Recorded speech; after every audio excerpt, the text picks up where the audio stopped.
जो चर्चाओं का क्रम शुरू किया गया है, उस क्रम में आज हम लोग पहली बार मिल रहे हैं। आगे भी ये चर्चाएं जारी रहेंगी। तो मैं अपनी बात को शुरू करने के पहले, ठीक है, मतलब आवाज़ आ रही है, ओके ओके।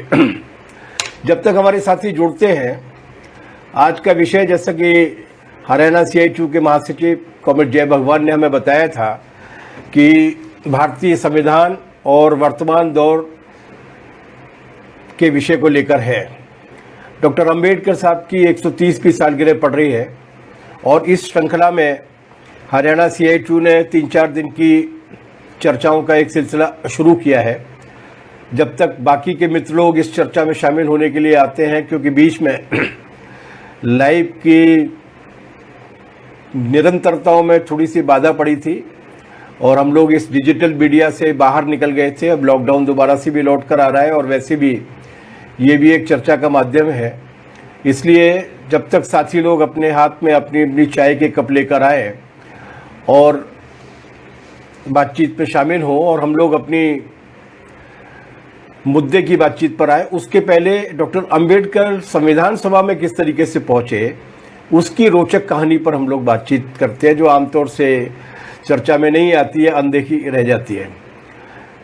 जब आज़ादी के बारे में एक आम राय बन गई थी कि फलानी तारीख को देश आज़ाद हो जाएगा, उस वक्त पूरे देश भर में संविधान सभा के लिए चुनाव हुए थे जुलाई 1946 में।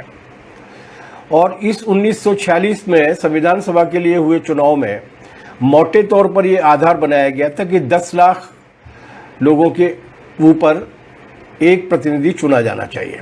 10 लाख मतदाताओं के ऊपर एक प्रतिनिधि चुना जाना चाहिए। और उस हिसाब से लगभग 292 लोग थे जो प्रतिनिधि चुने गए थे। इनके अलावा 93 प्रतिनिधि ऐसे थे जो 93 प्रतिनिधि रियासतों की ओर से, प्रिंसली स्टेट्स की ओर से आए थे, जहां पर सीधे अंग्रेजों की हुकूमत का राज नहीं था, बल्कि अपरोक्ष तरीके से उन राजाओं के जरिए या बादशाहों के जरिए वो राज किया करती थी। तो 93 वहां से चुनकर आए थे और 4 बड़ी बड़ी कमिश्नरीज थी। उन 4 बड़ी बड़ी कमिश्नरीज में, जिसमें दिल्ली थी, जिसमें अजमेर मेवाड़ था, जिसमें कुर्ग था और जिसमें ब्रिटिश बलूचिस्तान भी था, इनसे भी चुनकर आए थे। और इस तरीके से संविधान सभा का गठन हुआ था। संविधान सभा के गठन के वक्त जो चुनाव हुए थे, उस चुनाव में बाबा साहब जो है वो बंगाल की जैसौर खुलना नाम की सीट से जीत कर आए थे, बंगाल की सीट से। और ये सीट उनके उस वक्त पूरे देश भर में जो छुआछूत के खिलाफ या अस्पृश्यता के खिलाफ या मनुवाद के खिलाफ या ब्राह्मणवाद के खिलाफ जो आंदोलन चल रहे थे, उन्हीं की धारा का एक आंदोलन था जिसे कहते हैं नमो शूद्र आंदोलन। नमो शूद्र बंगाल के इलाकों में, खास तौर से पूर्वी बंगाल के इलाकों में ये आंदोलन बहुत ताकतवर था। और वहां के एक बहुत बड़े नेता थे जिनका नाम था जोगेंद्र नाथ मंडल। वो 2 सीटों से लड़े थे और उन्होंने अपनी एक सीट को खाली करके बाबा साहब को, उन्होंने अपनी एक परंपरागत मजबूत सीट को खाली करके बाबा अंबेडकर साहब को वहां पर चुनाव लड़ने के लिए बुलाया। अंबेडकर साहब वहां बहुत बड़ी मेजॉरिटी के साथ जीत कर आए थे।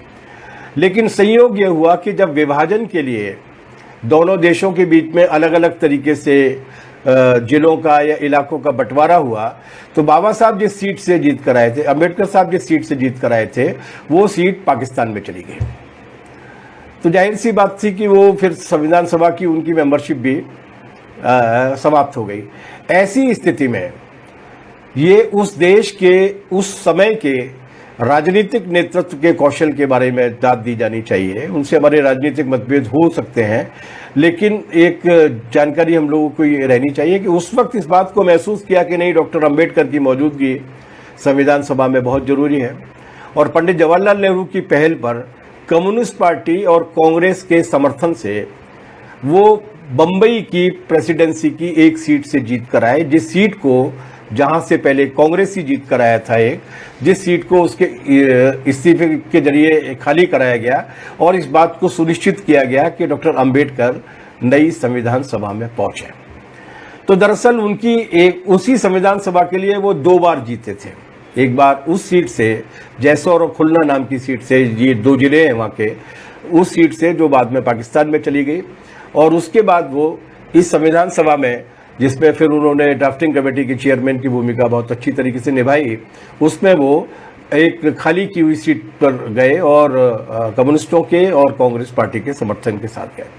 बहरहाल उस पर अपन बात करते हैं कि किस तरीके से उन्हें चुना गया संविधान सभा की ड्राफ्टिंग कमेटी का चेयरमैन।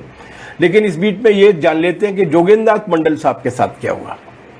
जोगेंद्र नाथ मंडल साहब पाकिस्तान में रह गए। जोगेंद्र नाथ मंडल साहब नमो शूद्र आंदोलन के नेता थे, लेकिन वो मुस्लिम लीग के बहुत बड़े नेता थे। इसमें आश्चर्य करने की कोई बात नहीं है। मुस्लिम लीग के उस वक्त बहुत बड़ी संख्या में मुस्लिम लीग में दलित जातियों के नेता हुआ करते थे और हिंदू भी हुआ करते थे।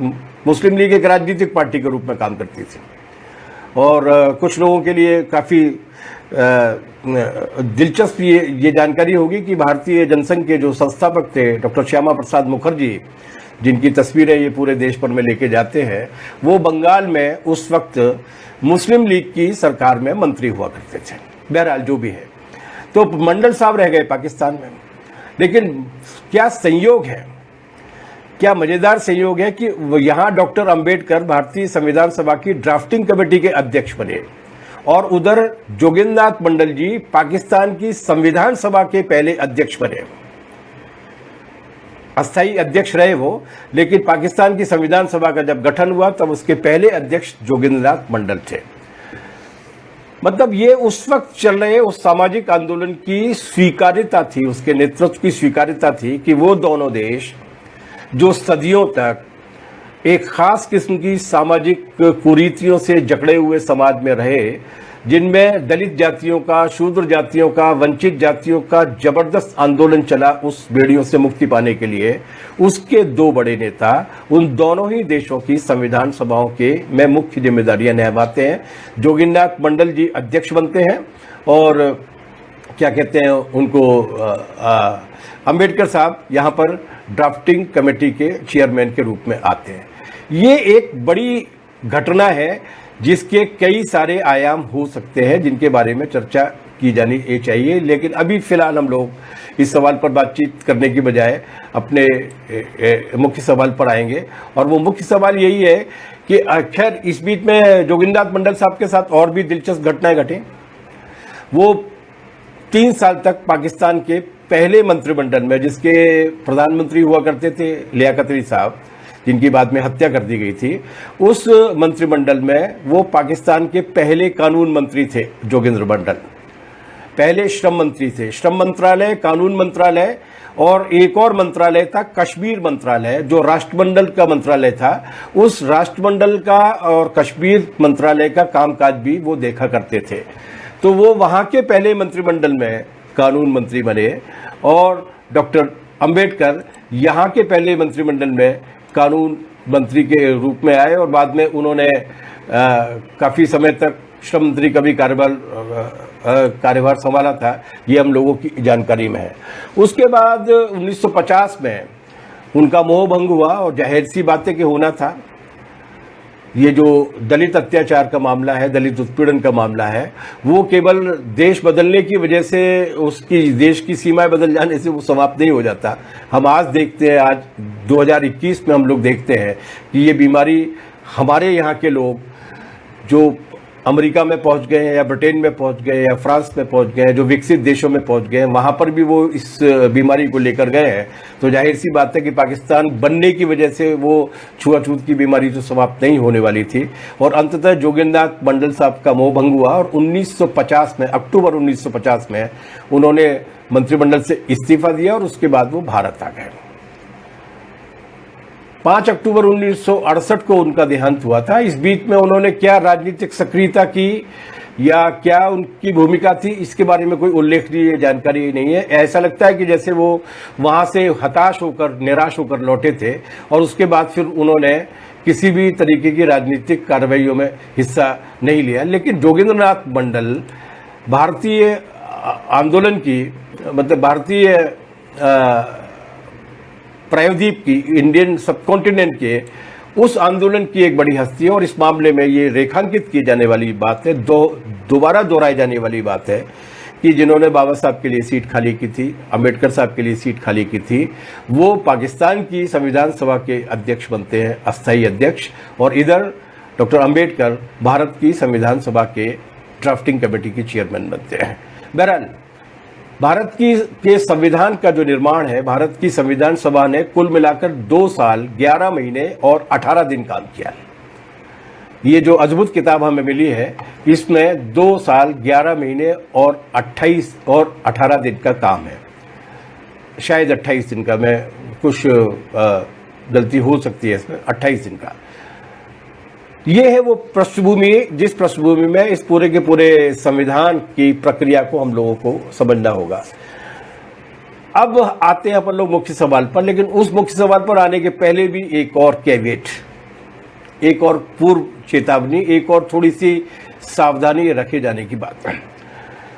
आमतौर से डॉक्टर अंबेडकर संविधान के निर्माता के रूप में जाने जाते हैं और इस बात को बड़ी फख्र से कहा जाता है, कहा भी जाना चाहिए। वो ड्राफ्टिंग कमेटी के चेयरमैन थे, लेकिन उन्हें भारतीय संविधान के निर्माता के रूप में देखा जाता है। और वो संविधान सभा में जब ड्राफ्टिंग कमेटी के चेयरमैन का चुनाव हो रहा था, तब वो लगभग सारे खेमों के वोट लेकर जीते थे। 389 की कुल मिलाकर स्ट्रेंथ थी 389 की, और उसके बहुत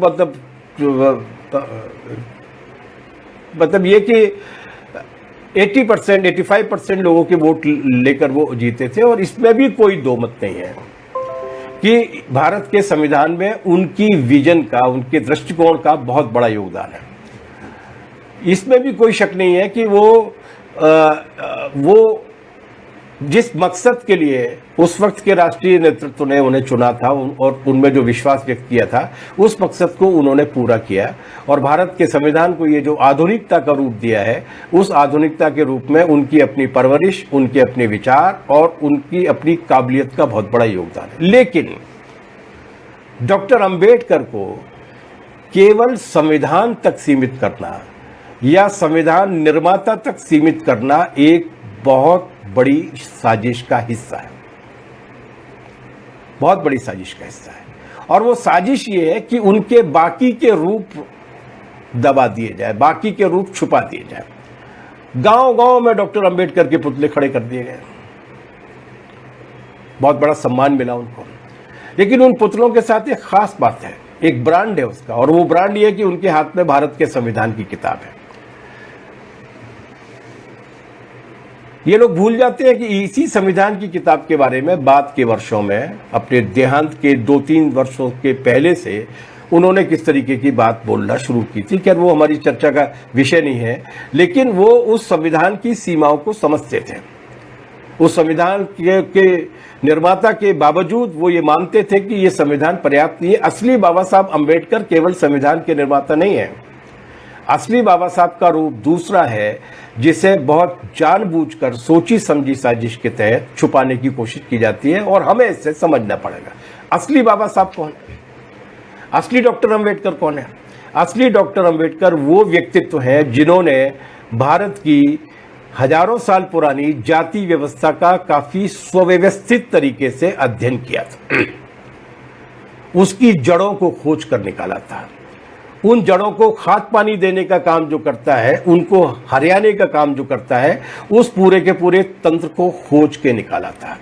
और केवल इतना ही नहीं किया था, बल्कि इस विषवेल को किस तरीके से समाप्त किया जा सकता है, इसके बारे में भी वो अपने हिसाब से बहुत सुव्यवस्थित योजना लेकर आए थे। बाबा साहब जाति शोषण के नियंत्रण की बात नहीं करते हैं, वो जातियों के अंत की बात करते हैं। डॉक्टर अंबेडकर की प्रिय किताब भारत का संविधान नहीं है, डॉक्टर अंबेडकर की प्रिय किताब है। 1938 में उन्होंने लाहौर में आर्य समाज के कार्यक्रम में देने के लिए जो भाषण तैयार किया गया था, जिसे वो भाषण उन्हें बाद में देने नहीं दिया गया, जिसका नाम था एनिहिलेशन ऑफ कास्ट, जातियों का विनाश। इसलिए बाबा साहब जातियों के ध्वंस की बात करते हैं। अब बाबा साहब मैं बार बार बोल रहा हूं, तो मुझे ये याद दिलाना जरूरी है, और मेरे लिए और हम सब लोगों के लिए फख्र की बात है कि ये बाबा साहब नाम उन्हें कॉमरेड आर बी मोरे ने दिया था, जो कम्युनिस्ट थे। और कम्युनिस्ट पार्टी की और सीपीएम के टिकट पर विधायक भी रहे थे महाराष्ट्र में, सीपीएम के नेता रहे। और 1936 में अखिल भारतीय किसान सभा का लखनऊ में जो स्थापना सम्मेलन हुआ था, उस स्थापना सम्मेलन में भी वो शामिल रही है। तो उन्होंने आदर के साथ ये नाम दिया था डॉक्टर बी आर अम्बेडकर को बाबा साहब। बहरहाल बाबा साहब की एक और ख़ास बात थी जिसे उनके हाथ में संविधान पकड़ा कर हम भूल जाते हैं, और वो खास बात ये थी कि उन्होंने जाति और वर्ण के द्वैत की अद्वैतता को पहचाना था। ये थोड़ी कठिन हिंदी हो गई। ये बहस चलती है कि ये दो अलग अलग चीजें हैं, जाति और वर्ण। वर्ण और वर्ग दो अलग अलग चीजें हैं, जाति और वर्ग दो अलग अलग चीजें। मोटे तौर पर जब देखते हैं हम लोग तो कुछ अपवाद नजर आ जाते हैं हमें, जिसके आधार पर लोग कहते हैं कि ये भी होता है और वो भी होता है, लेकिन दरअसल इसकी एक अद्वैतता है। ये एक ही तरीके की ऑब्जेक्टिव कंडीशंस में पैदा हुई है और इनको जानबूझकर विकसित किया गया है। इस चीज को, क्लास एंड कास्ट के ओवरलैपिंग को, आंतरिकता को, एक दूसरे के साथ जुड़ाव को, पारस्परिक पूरकता को बाबा साहब ने बहुत पहले समझ लिया था, बहुत पहले। उनकी जो पहली थीसिस उन्होंने वहां पर लिखी थी अमेरिका की कोलंबिया यूनिवर्सिटी में, उस कोलंबिया यूनिवर्सिटी में भी उन्होंने कहा था कि भारत की परिस्थितियों में क्लास और कास्ट, ये दोनों चीजें इंटरलिंक्ड है, ओवरलैप करती है, इसलिए दोनों से एक साथ ही लड़ना पड़ेगा। उन्होंने कहा था कि ये रूप में भले ही अलग अलग दिखते हो लेकिन सार में एक ही है, और इसीलिए दोनों तरह के शोषण के खिलाफ लड़ाई ही सामाजिक मुक्ति की गारंटी है। और ये बात उन्होंने अपनी जो पहली राजनीतिक पार्टी बनाई थी, जो 15 अगस्त 1936 को उन्होंने बनाई थी, उसका नाम रखा था उन्होंने इंडिपेंडेंट लेबर पार्टी। और उस इंडिपेंडेंट लेबर पार्टी का झंडा उन्होंने लाल रखा था। और इसके घोषणा पत्र में उन्होंने जो कहा था वो मैं उद्धृत करके आपके बीच में रख रहा हूं, क्योंकि वो दिलचस्प बात है। क्योंकि ये बात न केवल शासक वर्ग ही छुपाना चाहता है, बल्कि वो तथाकथित अंबेडकरवादी भी छुपाना चाहते हैं, जिनका दरअसल अंबेडकर साहब की विचारधारा के साथ या अंबेडकर साहब के योगदान के साथ या उनकी धारणाओं के साथ कोई रिश्ता नहीं है। जो अंबेडकर साहब को केवल एटीएम का पासवर्ड बनाना चाहते हैं, वोटिंग मशीन के एटीएम का पासवर्ड बनाना चाहते हैं, या अपने राजनीतिक भविष्य के लिए उनको एक फिक्स डिपॉजिट के रूप में इस्तेमाल करना चाहते हैं। और वो ये पहलू है कि वो जो इंडिपेंडेंट लेबर पार्टी बनाते हैं 15 अगस्त 1936 को, उस इंडिपेंडेंट लेबर पार्टी जिसका वो झंडा लाल रखते हैं, उसके घोषणा पत्र में वो साफ साफ कहते हैं कि भारतीय जनता की बेड़ियों को तोड़ने का काम तभी संभव होगा जब आर्थिक और सामाजिक दोनों तरह की असमानता और गुलामी के खिलाफ एक साथ लड़ा जाए, एक साथ लड़ा जाए। मुझे मालूम नहीं है कि मैं ये नहीं कह सकता कि मायावती जी ने ये सब पढ़ा है कि नहीं पढ़ा, लेकिन मायावती जी ने अगर पढ़ा है और इसके बाद भी उन्होंने अगर उसको नहीं समझा है तो वो अंबेडकर साहब के नाम का दुरुपयोग कर रहे। वो तमाम सारे राजनीतिक नेता जो इन दोनों तरीके की लड़ाइयों को एक साथ नहीं लड़ना चाहते, वो अंबेडकरवादी होने का ढोंग कर सकते हैं, पाखंड कर सकते हैं, लेकिन अंबेडकर साहब के अनुयायी नहीं हो सकते। उन्होंने असल में उनकी जो राजनीतिक पृष्ठभूमि थी वो फेबियन थी। ये फेबियन जो है, फेबियन एक बड़ी राजनीतिक धारा थी जो 19वीं सदी में जब मार्क्सवाद पैदा हुआ था, ठीक उसी के आसपास इस विचारधारा का भी विकास हुआ था। और इस विचारधारा का यह मानना था कि मार्क्सवाद बात करता है क्रांतिकारी परिवर्तन की बात करता है। मार्क्सवाद ये कहता है कि शासक वर्ग का राज है, शोषित वर्गों को संगठित होकर अपनी राजनीतिक चेतना को विकसित करके इस राज को पलटना होगा और उसको पलटने के लिए क्रांति करनी होगी। ये जो फेबियंस थे वो भी समाजवाद में विश्वास रखते थे। वो भी विश्वास करते थे कि बराबरी होनी चाहिए, हर तरीके की असमानताएं दूर होनी चाहिए। वो भी कहते थे कि नहीं, ये जो एक समाजवादी व्यवस्था आनी चाहिए, लोगों को बराबरी से विकसित होने का हक मिलना चाहिए, लेकिन ये सारा काम बिना क्रांति किए होना चाहिए, लोकतांत्रिक तरीके से होना चाहिए। तो एक तरीके से डेमोक्रेटिक सोशलिज्म की बात करते थे। और उस वक्त अमेरिका में जब पढ़ने के लिए गए थे डॉक्टर अंबेडकर, उस वक्त फेबियनिज्म वहाँ के युवाओं के बीच में काफ़ी लोकप्रिय था, वहाँ के विश्वविद्यालयों में भी था। तो वो उस फेबियन बात की ओर आकर्षित हो गए थे। और उस जमाने के एक बहुत बड़े ब्रिटिश फेबियनवादी थे फेबियन सोशलिस्ट थे जो बाद के दिनों में कम्युनिस्ट पार्टी के साथ आ गए थे। उनका नाम था हैरोल्ड लास्की। उनके काफ़ी नज़दीकी शिष्यों में और सहयोगियों में वह सब माने जाते हैं और उनकी बहुत सारी किताबों पर उनकी टीका टिप्पणियां भी है और हैरोल्ड लास्की को भी उन्होंने काफ़ी बार कोट किया है। बहरहाल वो एक अलग बात थी। तो जो हम कहना चाहते हैं वो ये कि उनकी भाषा वो जॉर्गन नहीं थी जिस जॉर्गन में वर्ग संघर्ष की, वर्गीय शोषण की बात की जाती है, क्योंकि वो फेबियन थे।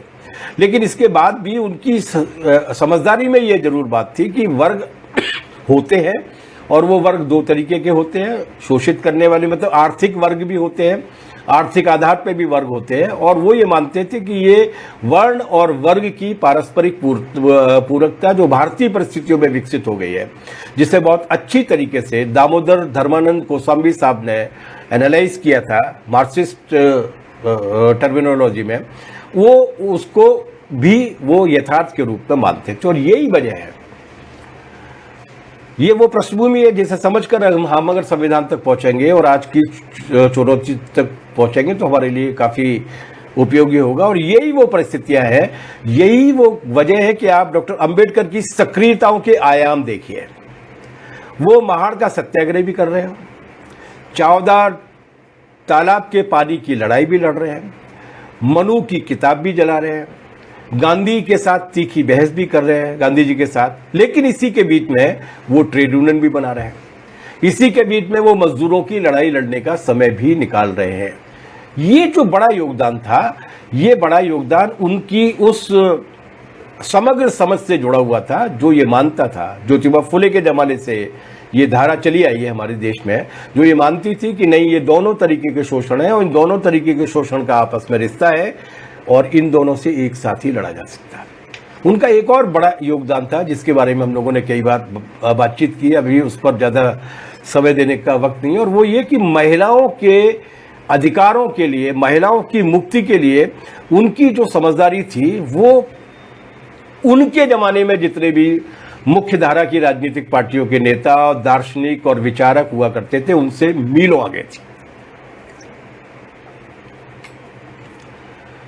वो पहले नेता थे ऐसे जिन्होंने जाति का क्लास ही नहीं पहचाना था बल्कि जाति का जेंडर भी पहचाना था। और उन्होंने कोलंबिया यूनिवर्सिटी में अपनी जो थीसिस सबमिट की थी उसमें उन्होंने जाति के जेंडर को पहचानते हुए जो टिप्पणी की थी, मैं उसका उदाहरण आपके बीच में रख रहा हूं। उस थीसिस में उन्होंने ये लिखा था कि जाति की मुख्य विशेषता जाति के अंदर ही शादी करना है, कोई स्त्री अपनी इच्छा से शादी नहीं कर सकते। हरियाणा के परिप्रेक्ष्य में और पूरे हिंदी पट्टी के परिप्रेक्ष्य में ये महत्वपूर्ण चीज है, कोई स्त्री अपनी इच्छा से शादी नहीं कर सकती।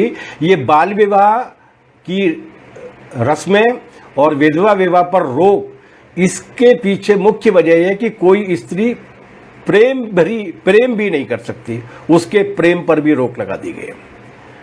उन्होंने कहा था कि जाति की ये जो दीर्घायुता है, जाति की ये जो लॉन्गेविटी है, उस लॉन्गेविटी का मुख्य कारण है जेंडर के साथ उसे जोड़ दिया जाना। भारत का संविधान इसीलिए प्रोत्साहित करता है अंतरजातीय विवाहों को, जिन्हें अब ये सरकार धर्मांतरण कानून की आड़ में उनको भी रोकने की कोशिश कर रही है।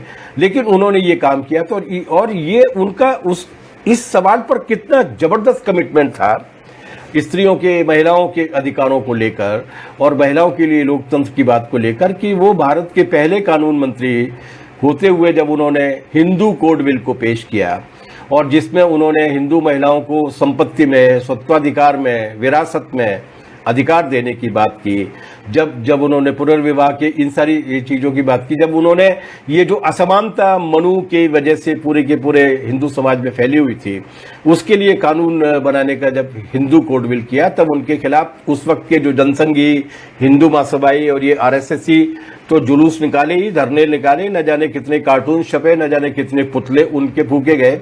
लेकिन उस वक्त के जो कांग्रेस के बीच जो पोंगापंथी नेता थे, जो कांग्रेस जो तथाकथित प्रगतिशील पार्टी थी, उस कांग्रेस के जो पोंगापंथी नेता थे, जिसमें उस वक्त के राष्ट्रपति डॉक्टर राजेंद्र प्रसाद जी भी थे, जिसमें सरदार पटेल भी थे, हालांकि वो ज़्यादा दिनों तक रहे नहीं, जिसमें बाकी तथाकथित प्रगतिशील नेता, जो कभी कोई उत्तर प्रदेश का मुख्यमंत्री हुआ करता था, कोई बॉम्बे का मुख्यमंत्री हुआ करते थे, मोरारजी भाई देसाई, और यहाँ पर वो जो पंत थे या उनके पहले वाले जो संपूर्णानंद थे, इन सारे के सारे लोगों ने अंबेडकर साहब के खिलाफ एक मुहिम छेड़ दी और एक ऐसी स्थिति पैदा हो गई जब ये फैसला लिया गया कि हिंदू कोड बिल को उस रूप में पास नहीं कराया जाएगा।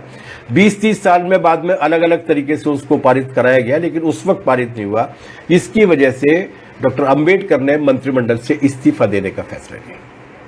तो उनका जो अपने वैचारिक आग्रह थे या समाज सुधार के प्रति उनके जो फॉर्मूले थे, जो सूत्रीकरण थे, उनके प्रति उनकी निष्ठा इतनी थी कि उन्होंने उस वक्त इस्तीफा देने का भी फैसला लिया था।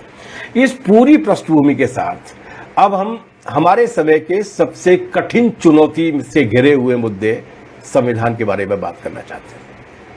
संविधान पर क्या चुनौतियां हैं, संविधान पर क्या खतरे हैं, इसके पर आने के पहले इस संविधान की किताब की विशिष्टता क्या है उसको समझना जरूरी है।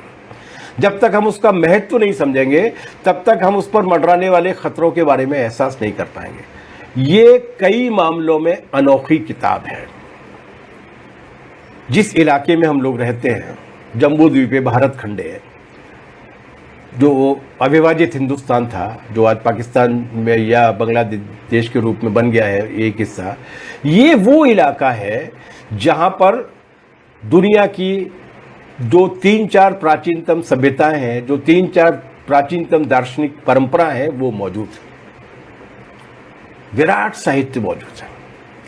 दुनिया की सबसे पुरानी भाषा जिसे कहा जाता है तमिल भाषा, अगर आदिवासी भाषाओं को छोड़ दिया जाए तो वो तमिल भाषा का संगम साहित्य हमारे पास मौजूद है। संस्कृत और प्राकृत जैसी भाषा है। संस्कृत अभिजात्य वर्ग की और एक जाति विशेष की, वर्ण विशेष की भाषा थी। प्राकृत आम जनता की भाषा थी। इन पुरानी भाषाओं के साथ साथ, इन प्राचीन भाषाओं के साथ साथ सैकड़ों नई भाषाएं, सैकड़ों और हजारों बोलियां हैं। इन सैकड़ों भाषाओं और हजारों बोलियों में विविध साहित्य है, दर्शन है उसमें, साहित्य है उसमें, संस्कृति है उसमें, नाटक है उसमें, धर्म है उसमें। इन सारी भाषाओं की किताबों को संग्रहित करके अगर देख लिया जाए तो इस 5000 वर्ष के इतिहास में भारत का संविधान जो 26 जनवरी 1950 को इस देश में लागू हुआ, वो पहली किताब है 5000 साल की सभ्यता में जो हर तरह के श्रेणी क्रम को, जाति, वर्ण, लिंग, भाषा, क्षेत्र के आधार पर ऊंच नीच और गैर बराबरी को प्रतिबंधित करती है। यह है इसकी सबसे बड़ी खासियत। ये इतनी समृद्ध सभ्यता में पहली किताब है जो इंसान की बराबरी की बात करती है, कम से कम लिखा पढ़ी में, जो ये कहती है कि किसी को भी लिंग के नाम पर, भाषा के नाम पर, जाति के नाम पर, वर्ण के नाम पर, क्षेत्र के नाम पर छोटा या बड़ा नहीं माना जाएगा। अगर कोई मानेगा तो उसको दंडित किया जाएगा, दंडनीय अपराध बनाते हैं। उन असमानताओं को आपराधिक बताती है, उन असमानताओं को जिन्हें कुछ शातिर धूर्तों ने पिछली 1.5-2 हजार साल में धर्म का बाना पहना दिया था, जिन्होंने कहा था कि यह धर्म सम्मत है कि तुम नीचे हो और वो ऊपर है, ये धर्म सम्मत है कि तुम्हें कुचला जाएगा, तुम्हारे साथ अन्याय किया जाएगा, और ऊपर वाले को धर्म ने वो अधिकार दिया है। उन्होंने उसको चुनौती दी। भारत के संविधान की किताब उसको न केवल चुनौती देती है, बल्कि न केवल धर्म का माना पहना दिया, बल्कि भगवानों की भी सील मोहर लगवा दी कि फलाने भगवान ने ये कहा था कि वर्ण तो मैंने बनाए हैं लेकिन मैं भी नहीं बदल सकता इनको। इन सारी भ्रांत धारणाओं को निर्मूल किया और कागज में उन्होंने लिखा कि अब 26 जनवरी 1950 के बाद भारत में ये सब नहीं चलेगा। तो मामूली काम नहीं था। इसने भारतीय समाज, एक सोए हुए, ठहरे और जड़ संबंधों में जकड़े समाज के रूपांतरण की सीढ़ियों का, ऊपर चढ़ने वाली सीढ़ियों का, सदियों से जो दरवाजा बंद था उस दरवाजे को खोला। वो दरवाजा किस तरह बनता आज अपने पास समय नहीं है, क्योंकि फिर अपन बाकी की बातों में रह जाएंगे। बस केवल एक ही मैं प्रश्न, एक पहेली आपके लिए छोड़ के जा रहा हूं कि उस पहेली के आधार पर आप मूल्यांकन करें कि जब मैं कह रहा हूं कि सोया हुआ, ठहरा हुआ, जड़ समाज, तो उसका केवल एक ही मूल्यांकन करें कि कौन सा समय है जब आर्यभट्ट पैदा होते हैं, कौन सा समय है जब वराहमिहिर पैदा होते हैं, कौन सा समय है जब शल्य पैदा होते हैं, कौन सा समय है जब सुश्रुत पैदा होते हैं, कौन सा कालखंड है जब चिकित्सा विज्ञान में, गणित में, अंतरिक्ष विज्ञान में, इन तमाम लौह विज्ञान में, धातु विज्ञान में युगांतरकारी खोजें की जा रही हैं और उसके बाद एकदम से वो बंद हो जाती है, एकदम से वो रुक जाती हैं। और उस जमाने में, जैसा कि पंडित नेहरू ने अपनी आत्मकथा में लिखा है कि उस जमाने में जब यूरोप के लोग बिना कपड़ों के पेड़ों पर रहा करते थे, उस जमाने में इस देश के धातु वैज्ञानिकों ने ऐसा धातु विज्ञान खोज लिया था कि कुतुब मीनार के बगल में जो लोहे की लाट लगी हुई है उस पर 2700 साल से जंग नहीं लगी। एक खास कालखंड के बाद एकदम से ये कैसे रुक गया? ये थी वो जकड़न, ये थी वो गैर बराबरी, ये थी वो जाति, वर्ण, लिंग इत्यादि इत्यादि के आधार पर ऊंच नीच को बनाए रखने और उसे धार्मिक मान्यता दिलाने की साजिश। इसे तोड़ता है ये संविधान। ये भारतीय मेधा, भारतीय समाज के विकास का रास्ता खोलता है ये संविधान। जैसे एक ही बात को ले लें, महिलाओं को मतदान देने का अधिकार ये संविधान उस जमाने में देता है जब रूस की क्रांति के बाद पहली बार उस इलाके में महिलाओं को वोट डालने का अधिकार मिला था। ये बाकी तथाकथित विकसित देश जो पूरी दुनिया को लोकतंत्र का ज्ञान बांटने के लिए घूमते रहते हैं, उनके यहां भी नहीं था। भारत का संविधान महिलाओं को, सारे लोगों को, जो भी 21 वर्ष के ऊपर नागरिक थे, आज तो 18 वर्ष हो गई है, उन सबको समान वोट डालने का अधिकार देता है। इसकी कल्पना नहीं की जा सकती थी उस देश में जहां पर मनु स्मृति हो, जहां पर गौतम स्मृति हो, जहां पर नारद संहिता हो, जहां पर भगवत गीता भी ये बात करती हो कि लोग बराबर नहीं है, ऊंच नीच होती है, जहां पर सारे धर्म ग्रंथों में ये बात की जाती हो, वहां पर उस सारी जड़ता को तोड़कर एक नए तरीके की बात करना बड़ी बात थी। और केवल इतना ही नहीं था, भारत का संविधान एक बहुत ही बड़ी बात कहता है। भारत के संविधान में मूल अधिकार हैं, फंडामेंटल राइट्स है, आजकल खतरे में है वो एक अलग बात है, नागरिकों के मूल अधिकार। लेकिन भारत के संविधान में एक धारा 51 भी है जिसमें नागरिकों के मूल कर्तव्य भी है। उस 51A(H) की धारा में ये कहा गया है कि ये भारत के प्रत्येक नागरिक का कर्तव्य होगा, ड्यूटी होगी कि वो स्वयं अपने अंदर और समाज के अंदर वैज्ञानिक रुझान और चेतना को विकसित करने का काम करे। अंधविश्वास और अंधश्रद्धा नहीं चलेगी। उसकी बहुत बड़ी कीमत इस देश ने 1500 साल तक, 1200-1500 साल तक चुकाई है। अपने नागरिकों के लिए कर्तव्य देता है कि वो अपने अंदर साइंटिफिक टेम्पर विकसित करेंगे और बाकी के नागरिकों में भी, समाज में भी उस साइंटिफिक टेम्पर को विकसित करने वाला काम करेंगे। ये संविधान है जो ये कहता है कि सरकारें ऐसी नीतियां बनाएं जिन नीतियों में न्यूनतम आमदनी और अधिकतम आमदनी का जो अनुपात है वो अनुपात किसी भी सूरत में 1 और 10 से अधिक का नहीं होना चाहिए। अगर सबसे ज्यादा कोई 10 रुपया कमा रहा है तो सबसे कम आमदनी वाले की आमदनी कम से कम 1 रुपया होनी चाहिए। 90 करोड़ रुपया प्रति घंटा कमाया है मुकेश अंबानी ने पिछले 11 महीने के अंदर। उस पृष्ठभूमि में देखिए कि ये संविधान किस तरीके के समाज की कल्पना करता था और हम कहां आ गए। बहरहाल वो अलग है और दौलत और संपत्ति का केंद्रीकरण नहीं होना चाहिए, ऐसी नीतियां बननी चाहिए। ये संविधान की किताब की विशेषता और आज इस सबको उल्टा जा रहा है। मौजूदा समय विडंबना का समय है। अंग्रेज कम से कम पानी के जहाज में बैठकर आए थे। अंग्रेजों ने प्लासी की लड़ाई लड़ी थी। उसके बाद 1757 में इस देश को गुलाम बनाया था। यहां पर गुलाम बनाने वाली ताकतें और पिछले अनेक सालों की उपलब्धियों को छीन लेने वाली ताकतें, भारतीय संविधान को अप्रासंगिक बनाने वाली ताकतें टेलीविजन के बुद्धू बक्से से निकली हैं, ईवीएम की मशीनों से निकली हैं। और वो क्या कर रही हैं?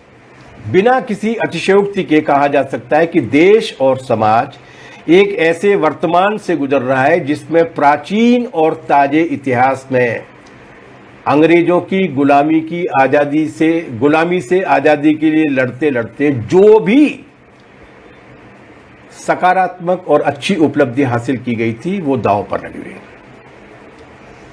समाज को धकेल कर उसे पूरी तरीके से मध्य युग में पहुंचाए जाने की बात हो रही है। किस तरीके की घटनाएं घट रही हैं, उसको पूरी तरीके से उस मध्य युग में पहुंचाने की बात हो रही है। और उस मध्य युग के अंधेरे को लाने के जो पुजारी हैं वो अपने पूरे उरूज पर हैं। मीडिया पर उनका कब्जा है, ज्यादातर पार्लियामेंट्री इंस्टीट्यूशन पर भी उनका कब्जा है, विधानसभा में उनका कब्जा है, लोकसभा में उनका कब्जा है, राज्यसभा में कब्जा नहीं है तो उसको बाईपास करने की तिकड़म उन्होंने सीख ली है। लोकतंत्र, संविधान और संसदीय लोकतंत्र दोनों ही उनके निशाने पर है। जो कल्याणकारी राज्य की अवधारणा हमारी आजादी के आंदोलन में विकसित होकर आई थी, जिसे संविधान में लिखा गया था, उसको पूरी तरीके से उल्टा जा रहा है। मनुष्यों के बीच में समानता के बारे में जो धारणा थी, हर तरह की गैर बराबरी को मिटा देने की जो समझदारी थी, उसे अपराध बताया जा रहा है। और अगर इस तरीके की मांगे कोई करता है तो उसको राष्ट्रद्रोही और देशद्रोही बताया जा रहा है। संपत्ति के केंद्रीकरण के बारे में बोलने की कोई आवश्यकता नहीं है। मुकेश अंबानी जी की 1 घंटे की आमदनी के बारे में मैंने आपको बताया ही। बात यह है कि हमने कई बार यह बात कही है कि जिस तरीके से समाज बदलता है उस तरीके से शब्द भी अपने अर्थ बदलने लगते हैं, या शब्दों पर भी नए अर्थ आरोपित कर दिए जाते हैं। जैसे आर्थिक सुधार, जैसे मजदूर को अगर गुलाम बनाना है, उसके श्रम कानूनों को अगर छीनना है और उसकी जगह लेबर कोड जैसी मतलब झुंझुना उसके हाथ में थमाना है तो उसको वो कहेंगे श्रम सुधार। दरअसल वो सुधार नहीं है, मटिया मेट करने वाले। उसी तरीके से इस दौरान कमाई और लूट दोनों भी समानार्थी शब्द बन गए हैं। ये कमाइयां है, ये लूट है। और केवल इतना ही नहीं है, लोकतंत्र के जो चारों खंबे कहे गए थे, विधायिका और कार्यपालिका और न्यायपालिका और मीडिया, ये चारों खंबे डगमग कर रहे हैं और न्यायपालिका भी इनसे अछूती नहीं रही है। बाकी सबको अधीनस्थ बनाने का काम किया जा रहा है। और यही ऐसा काम करने वाले जो दुनिया के जो चतुर लोग हैं, बड़ी बड़ी कॉरपोरेट कंपनियां हैं, उन दानवों को भी यहां पर बुलाकर और उनका मातहत बनकर भी बड़ा खुश और गौरवान्वित महसूस कर रहा है हमारा शासक वर्ग। और इस तरीके का वातावरण बनाने की कोशिश कर रहा है कि बाकी के लोग भी इस पर गर्वित हों कि अमेरिका का 7वां बेड़ा जो 1971 में आने से रोक दिया था, सोवियत यूनियन थी तब, अब लक्षद्वीप में टहल करके चला गया। और न केवल चला गया बल्कि सॉरी करने के लिए भी तैयार नहीं है, हैकड़ी दिखा रहा है। हमारी सरकार उसका विरोध तो छोड़िए, निंदा तो छोड़िए, एक मतलब जिसको कहते हैं ना कि एक अप्रसन्नता व्यक्त करने के एक शब्द भी इस्तेमाल करने के लिए तैयार नहीं है। यहां आके खड़े हो गए। और जहां तक अंधविश्वास की बात है तो उसके घंटे और घड़ियाल तो खुद ब्रह्मा जी बजा रहे हैं, संवैधानिक पदों पर बैठे हुए लोग बजा रहे हैं। तो ये जो और असहमतियां हैं, अगर जो हमारे लोकतंत्र की, जो किसी भी लोकतंत्र की जान होती है, जो असहमतियां हैं, उन असहमतियों को पूरी तरीके से कुचला जाएगा। किसी भी तरीके की बहस नहीं होगी, किसी भी तरीके का विमर्श नहीं होगा और पूरे समाज के वातावरण को घुटन भरा बना दिया जाएगा। और आने वाला कल कैसा होगा इसको लेकर आशंकाएं पैदा कर दी जाएंगी। आज 90% से ज्यादा नागरिकों में है, उन नागरिकों में भी जिन्होंने बीजेपी को वोट दिया है या जो बीजेपी को वोट दे रहे हैं, उन नागरिकों के मन में भी कल के प्रति आशंका है। चाहे वो रोजगार की आशंका हो, चाहे वो जीवन की आशंका हो, चाहे वो समाज में अपनी हैसियत को बचाए रखने की आशंका हो, सारी आशंकाओं से घिरा हुआ है समाज। अगर इस तरीके के हालात पैदा कर दिए गए हैं तो कहां पहुंचने वाला है ये देश। और ठीक यही वजह है कि इसमें संविधान रुकावट है। संविधान को या तो बाईपास करो, या बाईपास अगर नहीं कर सकते तो उसको कानून की किताब के रूप में रखा रहने दो और जो भी गैर कानूनी आचरण किए जा सकते हैं वो करो, जैसा कि किया जा रहा है। जो फंडामेंटल राइट्स हैं, जिनके बारे में सुप्रीम कोर्ट गोलकनाथ फैसले में भी ये बात कह चुका था कि इन्हें कोई नहीं बदल सकता, पार्लियामेंट भी नहीं बदल सकते, इन्हें केवल संविधान सभा के द्वारा ही बदला जा सकता है। वो सब बदले जाने हैं, चाहे वो 370 का सवाल हो, चाहे वो अभिव्यक्ति की स्वतंत्रता का सवाल हो, चाहे वो संगठित होने का सवाल हो, चाहे वो हड़ताल करने का सवाल हो, चाहे वो यूनियन बनाने का सवाल हो। उन सब पर भी जो फंडामेंटल राइट्स हैं उन सब पर भी हमला करने की कोशिश की जा रही है।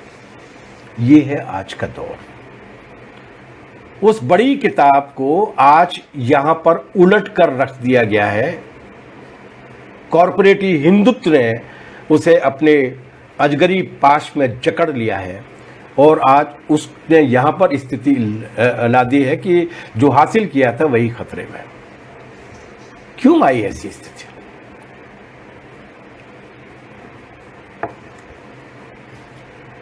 इसे समझने के पहले थोड़ी सी ये बात समझनी पड़ेगी कि ये संविधान आया कहां से।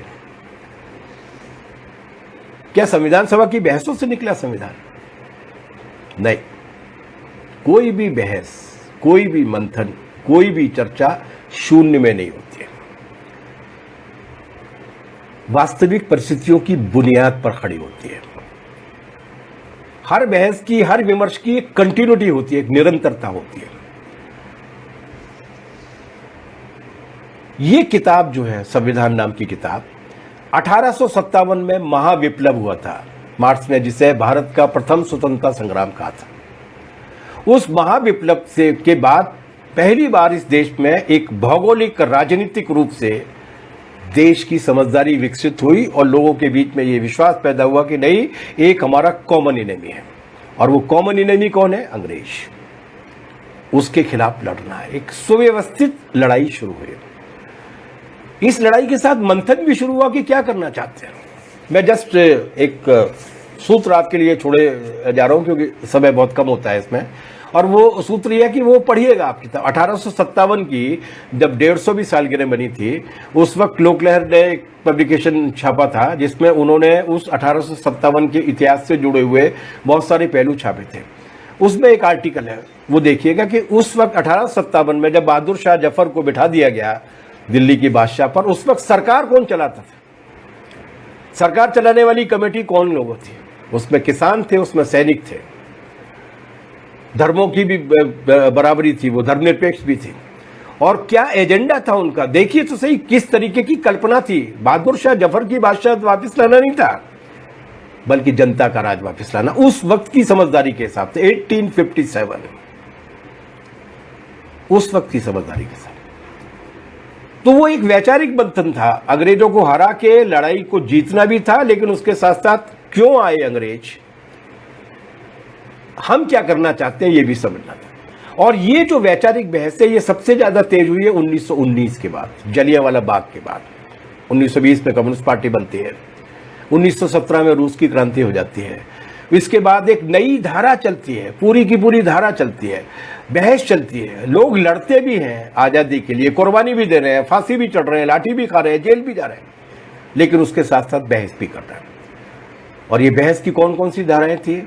एक भगत सिंह की धारा थी, बहुत सुव्यवस्थित तरीके से नए भारतीय समाज के बारे में समझदारी थी। कांग्रेस में चली बहसें, कांग्रेस में कई तरीके की बहसें चली। उसका खासतौर से कराची का जो प्रस्ताव है 1930 के आसपास का, उसमें तो बाकायदा सुव्यवस्थित रूप से ये बात की गई है कि आज़ादी के बाद अब देश को कैसा बनाना चाहते हैं। और नेहरू की धारा थी, गांधी जी की धारा थी, मजबूत धारा थी, डॉक्टर अंबेडकर की धारा थी, पेरियार की धारा थी, कम्युनिस्ट थे, मजदूर किसान छात्र आंदोलन थे, सांस्कृतिक आंदोलन थे। और इस तरीके के अनेक जागरण हुए थे, आदिवासियों के बीच में हुए थे, शूद्रों के बीच में हुए थे, रूस की क्रांति का असर था। ये पूरे का पूरा जो वैचारिक मंथन चला उस आजादी की लड़ाई के दौर में, जो हमारी इस स्वतंत्रता संग्राम की सबसे बड़ी खूबसूरती है, वो 3 विषयों को लेकर चला। पहला, और बहुत ही सादा से विषय थे, पहला गुलाम क्यों हुए, दूसरा आजाद कैसे होंगे, तीसरा आजादी के बाद क्या करेंगे ताकि दोबारा से गुलाम बनने की नौबत नहीं आए। ये सरल से प्रश्न थे जिनका अलग अलग तरीके से विश्लेषण करके जो सर्व स्वीकार्य निष्कर्ष निकला,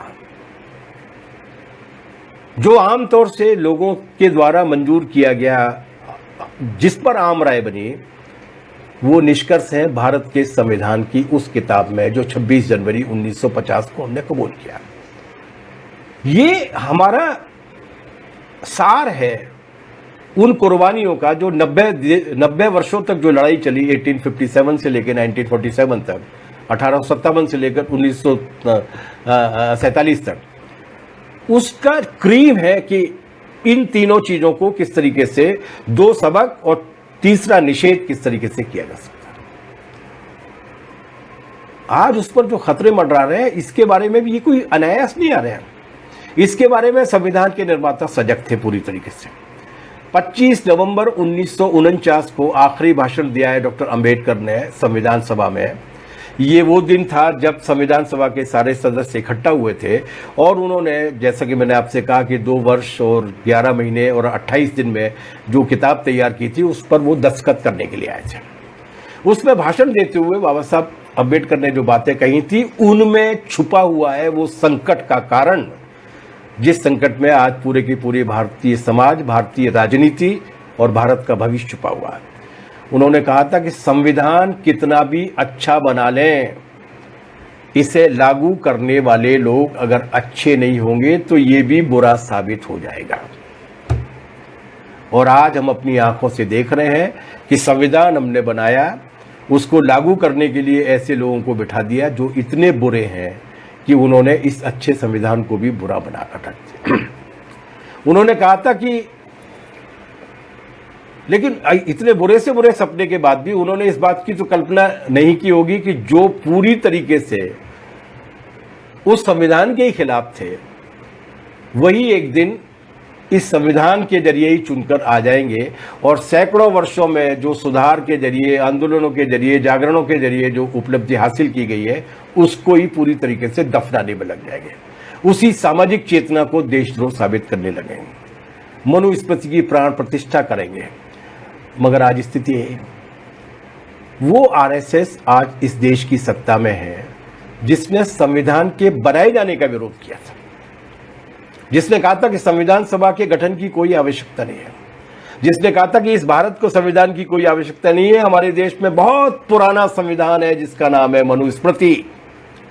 आजाद देश उस मनुस्मृति के आधार पर चलना चाहिए। आज वही विचार सत्ता में बैठा हुआ है, उसने अपनी समझदारी बदली नहीं है। आज भी उसकी अवधारणा उसी विचार नवनीत में निहित है, जिस विचार नवनीत में एमएस गोलवलकर ने इस बात को साफ साफ शब्दों में कहा है कि संविधान की आवश्यकता नहीं है, हमें चाहिए मनुस्मृति के आधार पर। वो बहुत समाज की एकता को बनाने वाला जबरदस्त हथियार था। वो सत्ता में बैठे हैं, वो प्रशासन को ढालने की कोशिश कर रहे हैं उसी के हिसाब से, वो सत्ता के उसी के अनुरूप देश को चलाने की कोशिश कर रहे हैं और वो उसी के अनुरूप समाज को मरोड़ने की कोशिश कर रहे हैं। अभी औपचारिक रूप से संविधान बना हुआ है, लेकिन वो दिन दूर नहीं है कि अगर इनके हाथ में और ताकत आ गई तो वो संविधान को बदलने की भी कोशिश करेंगे। आज के दौर का सबसे बड़ा संकट यह है, आज के दौर का सबसे बड़ा संकट यह है कि हम एक ऐसे मोड़ पर आके खड़े हो गए हैं जहां एक ओर अंधेरी गुफा है और दूसरी ओर वो उपलब्धियां हैं जिनके आधार पर हम पिछले 60-70 साल में थोड़ा बहुत गुफाओं से बाहर निकल कर आए।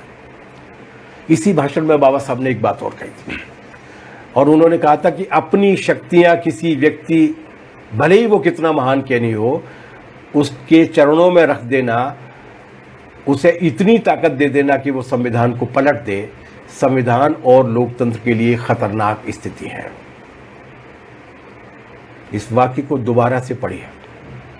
अपनी शक्तियां किसी भी व्यक्ति के हाथ में, उसके चरणों में रख देना, भले ही वो कितना भी महान क्यों नहीं हो। उस वक्त गांधी हुआ करते थे, उस वक्त नेहरू हुआ करते थे, उस वक्त पटेल हुआ करते थे, जो वाकई में महान व्यक्तित्व थे।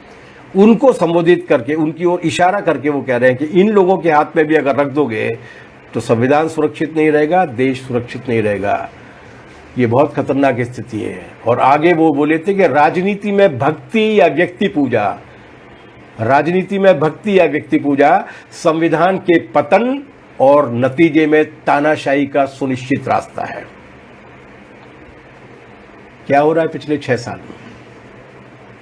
1975 से 77 के बीच में इंटरनल इमरजेंसी, आंतरिक आपातकाल के रूप में आपके यहाँ भी अनेक साथी हैं जो उस वक्त जेल में गए थे, कॉमरेड इंद्रजीत सिंह जी सहित मीसा में बंद हुए थे।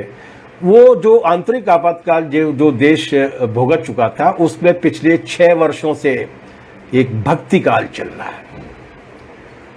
ये तुलसी और सूरदास और कबीर के जमाने वाला भक्ति काल नहीं है, ये भक्त काल है, भक्त काल।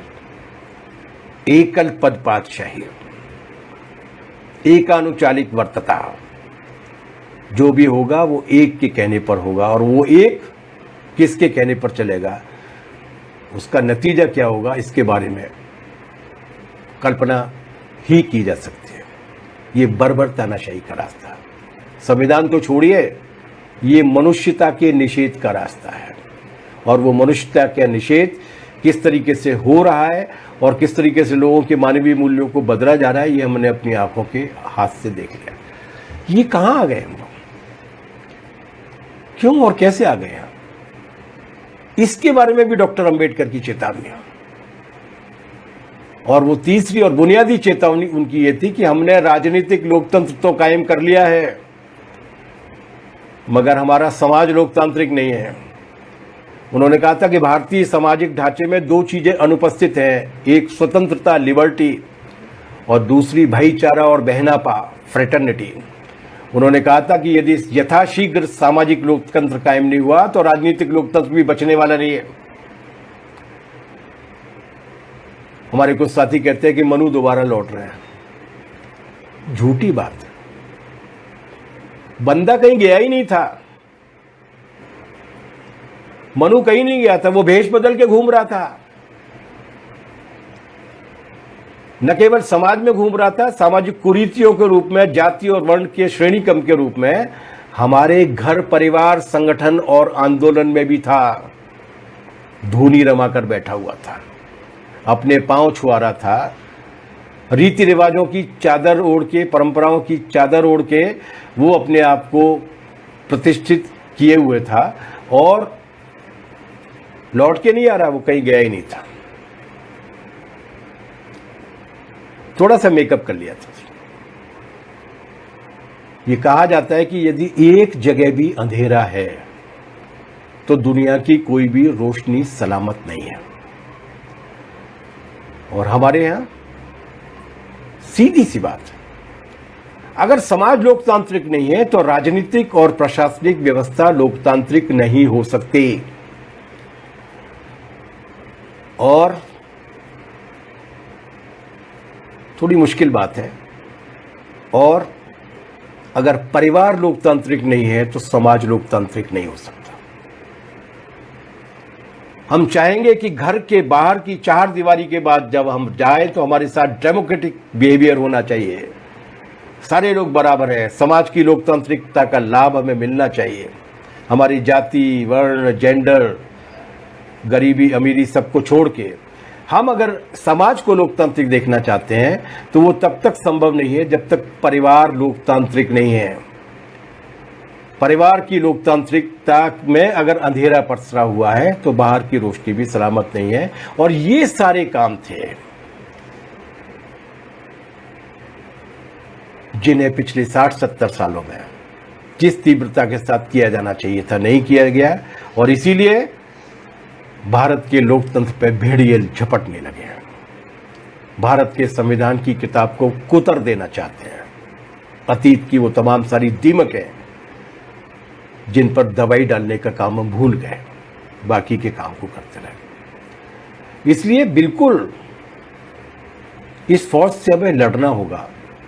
संविधान और लोकतंत्र की तरफ जो लौ लपट रही हैं, इन लपटों को बुझाने के लिए राजनीतिक मोर्चे पर लड़ना होगा। बिल्कुल सही बात है, जरूरी काम है। और आग बुझाने के लिए जैसा हम गांव में बुझाते हैं आग बुझाने के लिए पीने के पानी का मटका भी इस्तेमाल किया जाता है, हैंडपंप का पानी भी इस्तेमाल किया जाता है, कुएं का पानी भी इस्तेमाल किया जाता है, पोखर और तालाब का भी पानी इस्तेमाल किया जाता है, और जहां भी पानी मिलता है उसको इस्तेमाल किया जाता है जब आग बुझानी होती है। ये राजनीतिक काम है, ये तो करना ही होगा। लेकिन इसी के साथ साथ ये जो भारत में ये जो संविधान और लोकतंत्र विरोधी ताकतें हैं जिन्हें हम हिंदुत्व के नाम पे जानते हैं, उसका पालनहार कॉरपोरेट भी है, और उसके खिलाफ भी लड़ना पड़ेगा। ठीक वैसे ही जैसे 3 कृषि कानूनों के खिलाफ देश का किसान लड़ रहा है, और वैसे ही जैसे 4 लेबर कोड के खिलाफ सीटू सहित देश का तमाम सारा मजदूर आंदोलन लड़ रहा है। ये दोनों लड़ाइयां लड़नी पड़ेंगी, मगर इसी के साथ मनु को भगाने के लिए विशेष जिद के साथ भी लड़ना पड़ेगा। और बाबा साहब कहा करते थे कि दोनों लड़ाइयां, आर्थिक और सामाजिक शोषण की दोनों लड़ाइयां एक साथ लड़ी जाएंगी। इन तीनों लड़ाइयों को एक साथ लड़ना होगा और ये लड़ाई बाद में या फुर्सत के समय अलग से नहीं लड़ी जाएगी, सामाजिक शोषण या सामाजिक चेतना की लड़ाई, बल्कि ये लड़ाई साथ साथ लड़ी जाएगी। ये लड़ाई समाज में ही नहीं लड़ी जाएगी, ये लड़ाई परिवार में भी लड़ी जाएगी, संगठन में भी लड़ी जाएगी, घर में भी लड़ी जाएगी और अपनी अंदर अपनी चेतना के भीतर भी लड़ी जाएगी। इन तीनों लड़ाइयों को लड़े बिना भारत के संविधान को जो चुनौतियां प्राप्त हैं उनका बचाव नहीं हो सकता। इसे लड़ना होगा, जीतना होगा, साथ साथ लड़ना होगा, साथ साथ जीतना होगा। क्या ऐसा होगा? निश्चित होगा, क्योंकि इतिहास हादसों के नहीं लिखे जाते, निर्माणों के लिखे जाते। उस निर्माण की इतिहास लेखन की प्रक्रिया में centre of Indian trade union CITU पूरी ताकत के साथ शामिल है। हरियाणा के हमारे शानदार साथी मेहनतकशों के हर क्षेत्र में इस आंदोलन को विकसित करने का काम कर रहे हैं। मुझे विश्वास है कि वो इस लड़ाई के अगुआ बनेंगे। बहुत बहुत शुक्रिया, धन्यवाद।